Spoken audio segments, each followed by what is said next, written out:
အခုပြောရမယ့်သတင်းလေးကနည်းနည်းတော့ပြောရခက်တယ်ရှင်ပြောခက်တဲ့သတင်းလေးပါ။ဘာလဲဆိုတော့ဒီဘောလီမဝစ်လို့တဲ့ရဲဖမ်းပါတယ်ဆိုရင် online မှာရှောက်ပြောတဲ့တယောက်လေးအဖမ်းခံလိုက်ရတယ်ရှင်သိလားသူ့နာမည်ဖိုးဝါတဲ့ဖိုးဝါအကောက်ပိုင်ရှင်ပေါ့နော်ကိုဖိုးဝါလို့သိရတယ်ရှင်အဲ့ဒီနဲ့ပတ်သက်ပြီးနိုင်ငံတော်ကလည်းထုတ်ပြန်ထားတာလေးရှိပါတယ်ဒါလေးကသတိပြုစင်ញင်စရာလေးလည်းပါတယ်ပေါ့နော်ဒါကြောင့်ကျွန်မဒီသတင်းလေးကိုပြောပြချင်ပါတယ်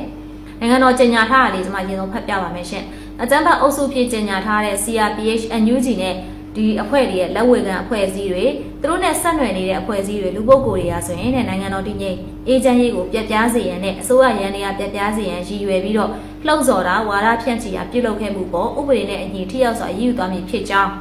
ထို့သောလှုပ်ဆော်သူဝါဒဖြန့်သူတွေကိုဆက်လက်ဖော်ထုတ်ရည်ယူသွားမည်ဖြစ်ကြောင်းမိဘပြည်သူများသိရှိအောင်အသိပေးထုတ်ပြန်ပြီးသားဖြစ်ပါတယ်ဆိုပြီးနိုင်ငံတော်ထုတ်ပြန်ထားပါရှင့်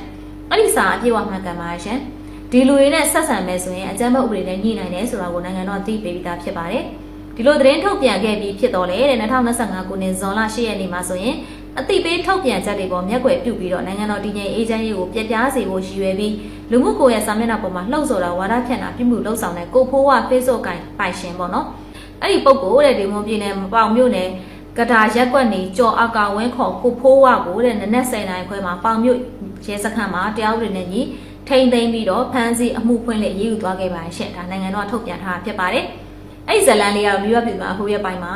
တွေ့မှာပေါ့နော် live လွှင့်လိုက်တာဆရာသမားကလေ live လွှင့်တာပါလဲဆိုတော့ဟိုဖက်နက်မစည်းပဲတဲ့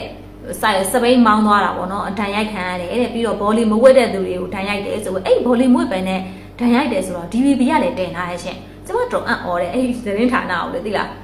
ဘောလီမဝတ်တွင်းကမဝတ်လို့ရှင်တန်ရိုက်တယ်ဆိုတော့တန်ရိုက်တဲ့သူကဘလို့စစ်တာလဲရှင်ဘလို့စစ်တာလဲတော့ဒါကစဉ်းစားကြကိစ္စပဲရှင်ရှောက်ကြီးခဲ့တာပေါ့ရှင်အဲ့တော့အဲ့လူကလည်းကြည့်ရတာအဲ့ DVB ရဲ့သတင်းကိုသွားပြီးတော့ဖတ်ပြီးတော့ပြန်လဲမျှဝေမိရလားမသိပါဘူးရှင်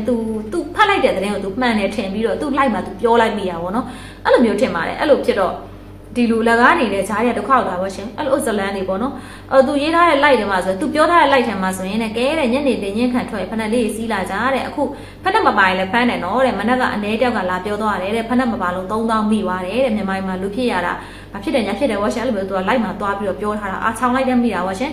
အဲ့နေရဲရရောက်လာပြီးတော့ပေါ့နော်သူ့ရဲ့အကောင့်ကိုဘယ်လိုမျိုးစုံစမ်းထောက်လာမိရောက်လာလဲဆိုတာကတော့ဒါကလိုဝက်ချက်ပေါ့ရှင်ကျွန်မပြောလို့မရတဲ့ကိစ္စပါအဲ့တော့ဒီကိုဖိုးဝါဆိုတဲ့သူရဲတဲ့ဖွဲ့ရောက်လာပြီးစစ်ဆေးမင်းမြန်ခဲ့တယ်အဲ့ဒီခါမှာ